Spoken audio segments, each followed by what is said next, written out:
After the controversial race in Belgium, F1 will head to Zandvoort for the second race of the triple header. This happens to be Red Bull driver Max Verstappen's home Grand Prix, and as one of the few drivers to have driven around this track in an F1 car, some have suggested that this will give him an edge over the others during F1's first foray to this track. He has now given his thoughts on this in the team's official preview for the Dutch Grand Prix. I'm your host Tyler, and first up on Formula World, will Verstappen's prior experience be an advantage at Zandvoort? Max started off by explaining why he is looking forward to the Dutch GP. I'm really looking forward to the race at Zandvoort. It will be special to have a race in the Netherlands in front of my home crowd, but also as a driver, it's a good challenge to go to a new circuit and find the limit in an F1 car. He then analysed the unique challenges Zandvoort will present. It might be a little hard to overtake on, but for single lap performance, I think it's going to be rewarding. The qualifying laps will be very quick there, so any mistakes will be really costly. After the race was cancelled last year, this year will be even more special, and of course it would be amazing to win on another home circuit in front of the Orange Army.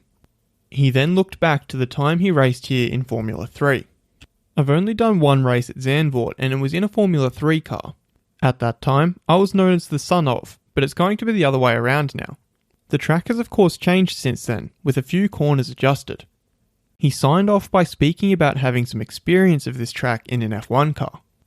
Already in the F3 car, the corners were really enjoyable and they were pretty fast, so I'm excited to race again in the F1 car with even more grip. I've also been there a few times with Red Bull for show runs in an old F1 car, so I've driven a few laps on the updated track in an F1 car, which could be useful on the first few laps. Fast feed. FIA President Jean Todt has accepted that this year's Belgian Grand Prix presented extraordinary challenges to the FIA Formula 1 World Championship.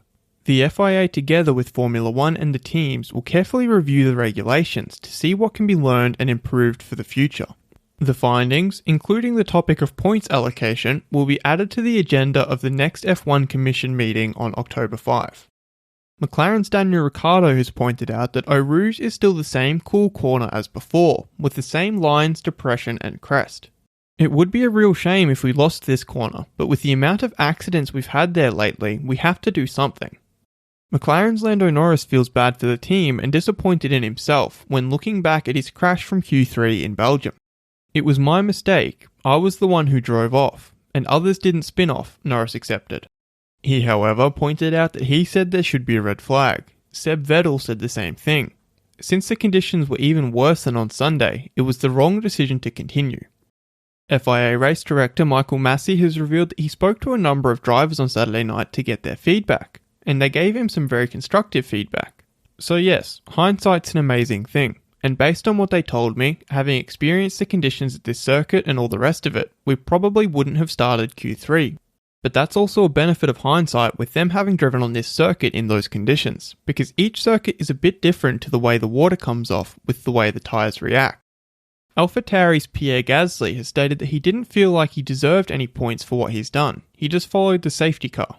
I didn't crash in the laps to the grid, but that's the only thing I've done. I don't know if we deserved any points, Gasly added. Unfortunately, I don't think there was any other option possible, because the visibility was so bad in the pack, Gasly surmised. Ferrari's Carlos Sainz pointed out that it's been difficult years with COVID. Last year there were no spectators. This year you come to Spa and the grandstands are almost full. It would have been great to give them a show. I don't see any other solution than to give them 2 races next year or something, Sainz stated. Will holding 2 races at Spa next year be a fitting compensation for this year's controversial race? Head over to our community page to vote in the poll, and let us know what you think in the comments. And if you liked this video, feel free to subscribe and check out our others for all the latest in the world of Formula 1.